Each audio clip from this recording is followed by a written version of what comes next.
If you need any Xbox or PlayStation codes or any cheap PC games, use the referral link in the description. It will take you over to g2a.com. They already have a discount on most of their goods, and if you use the code CHES at checkout, you can get yourself an extra 3% off as well. Hey guys, how's it going? Ches back again, and welcome to episode number 2 of season number 2 here at AC Milan in the FIFA 16 career mode. We had a look at some players. I have had a look at some players that you guys put in the comment section of the previous episode, and we're looking at right back. We know we definitely want a right back, but Florenzi's our first team, so I'm thinking, I still don't know. Bruno Perez is an option at right back.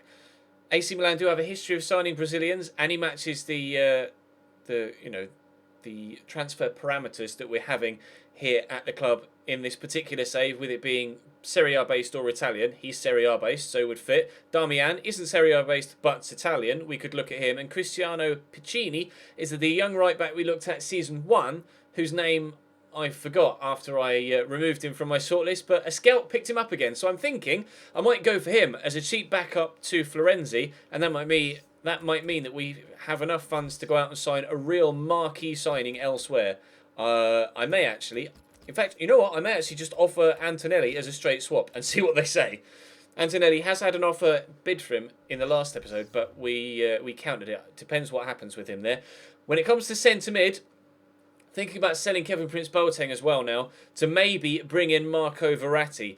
It will be a huge deal if he comes in. It would need to be so expensive. He's £39.5 million in value, but that would be an incredible signing to make. Marco Verratti, to bring him to AC Milan would be massive. Marek Hamsik we could look at as well for a cam spot. I probably wouldn't play him at centre mid in the middle at holding, but I could play him at cam as a rotation out with Jose Mauri, although we have Simone Verdi. Domenico Berardi was a player we looked at previously and went to Atletico in the January transfer window season 1, but I would still be keen on bringing him in. We're also perhaps looking at Mohamed Salah out wide and also Felipe Anderson out wide as well. I am thinking this year, though, we will get rid of a few players that, despite the fact that they're higher rating and are good players, I still think I might just freshen things up. So Menez might leave. Boateng probably will leave now. Niang wants to stay. He now wants to stay. So we'll keep him as a backup third striker in case we get injuries to Pato or Bacca, which means I won't now be using him as a rotation right-sided midfielder with Bernardeschi.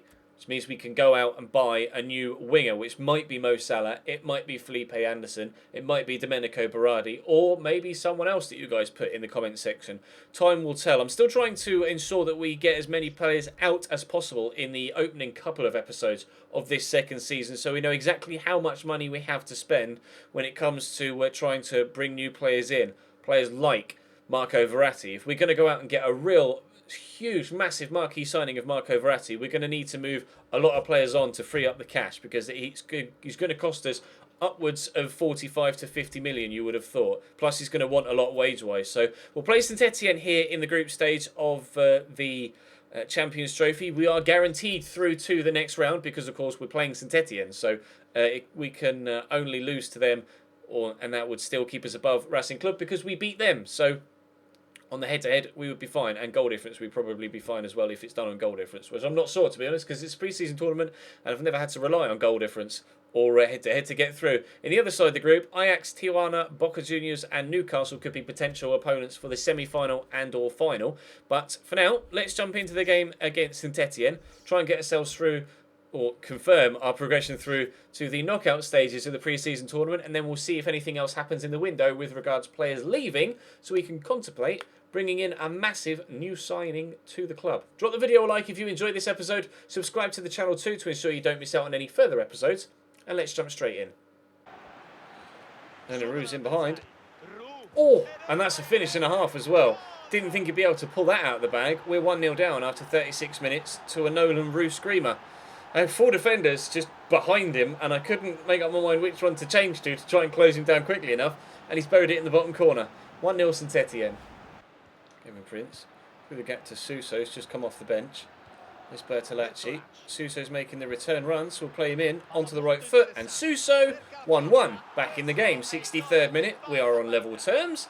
Suso literally has just come off the bench to score that. Still going to sell him though. I don't really fancy Suso. I'd much prefer using Jose Mauri, but really nice turn and finish to get us back to 1-1, and now we'll try and look for a winner. There goes the final whistle. A 1-1 draw against Saint Etienne. Simple game, simple result, and that's us through to the knockout stages of this pre-season competition. And hopefully we can get a win in the semi-final as well. It looks like we'll be playing Ajax or Tijuana. I'm not sure. I think Tijuana finished above Boca with 2 1-1 draws there. So we'll find out who we play next. But we'll see if we can get some transfers done in the meantime. Sassuolo, right, player sold.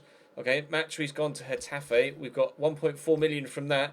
Now we are trying to use Antonelli to potentially bring in the young right back. So we will stall on this for now. We'll stall on this for now. And we'll come back to that. We'll see what happens with the young right back from Betis. Right, they're interested in Antonelli, but they do want an extra little bit of money. They asked for 1.5 million, so we'll offer them that, and hopefully that should be deal done. We'll have ourselves a new right back, and still plenty left in the kitty to bring in perhaps Marco Verratti, and maybe if we can sell on a couple others, Felipe Anderson or Domenico Berardi. Again, I'm going to take your feedback on these signings. Mauri, Pato's arriving. Good turn, good touch, good shot. Wow! Deflected towards the bottom corner. Almost taking a 1-0 lead after 2 minutes in this semi-final against Tijuana. It is Ajax in the other side of the draw, but we'll knock this down to Mauri. Can't get it out of his feet properly, though. I do need to change Pato's number. He's down as number 32 right now. I'll probably make him number 10, I think. Nicola Muru, our rotation left-back, actually has number 10 at the minute, so I do need to change that. There have been a few callings in the comment section for that to change, and we've almost changed the scoreline there. We'll see if Jorginho can find another Milan head, and we may finally end up with a goal from this particular chance, but we're not going to. Jorginho looks for Deschilio, of all people, pushing forward. The right back gets, or left back as he's playing for us now, plays in Pato.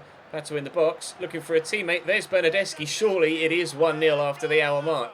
Took our time in being able to find the back of the net, but as we approach the 2/3 stage of the game, on the hour mark, we were able to get ourselves in front. Nice turn by Pato, and then it was just a simple option. Bernardeschi was the only thing I could do there, so passed it to him, and then on his left foot, calmly sides foots it into the back of the net.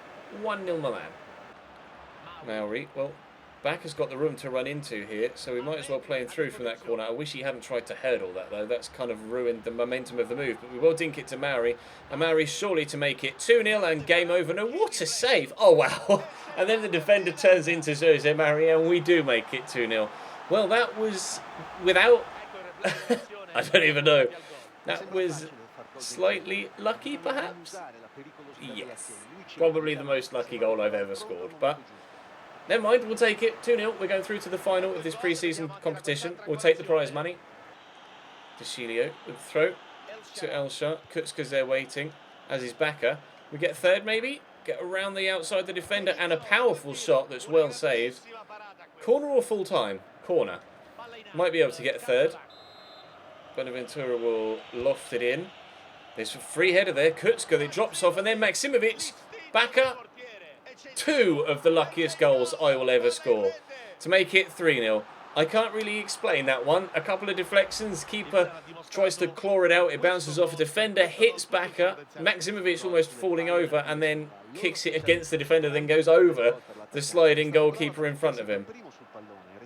Yeah, two of the flukiest goals you'll ever see to win us this one, but we're through to the final of the pre-season competition. That probably was the last kick of the game. Let's try and get some more transfer business done before the final.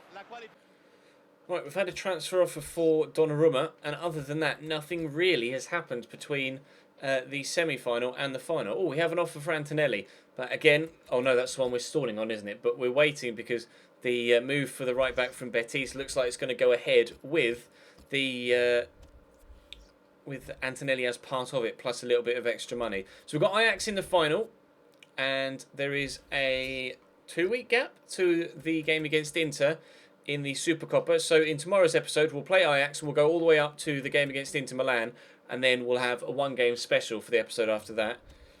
But we'll try and get as much, unless, of course, nothing happens in the transfer window between the Ajax game and the Inter game, in which case I'll probably just play them both in the same game so that you guys actually have a full video to watch. But, yeah, I think I'm going to go and try and get Verratti. I'll take into account your feedback, of course, but I think I'm going to go and try and get Verratti. And then maybe Berardi or Felipe Anderson. Probably leaning towards Felipe Anderson. But time will tell. I will, of course, take all of your suggestions on board. And hopefully we can continue to build this squad in a manner that leads us towards even more success. We've already got one piece of silverware. We might be able to get a second if we can beat Inter in the Super Coppa. The board wants semi-final appearance from us in the Champions League. We'll be gunning for the Serie A title as well, which is not what I thought we'd be doing second season when I first started this series. And then we'll just have to take it from there. But drop the video a like if you enjoyed. Subscribe to the channel too to ensure you don't miss out on any further content. Of course, there was episodes of this series and My Player uploaded over the weekend, so check those out if you missed them. There'll be another episode of this and My Player again tomorrow. But for now, let me know all your transfer suggestions in the comment section down below, and I'll see you next time.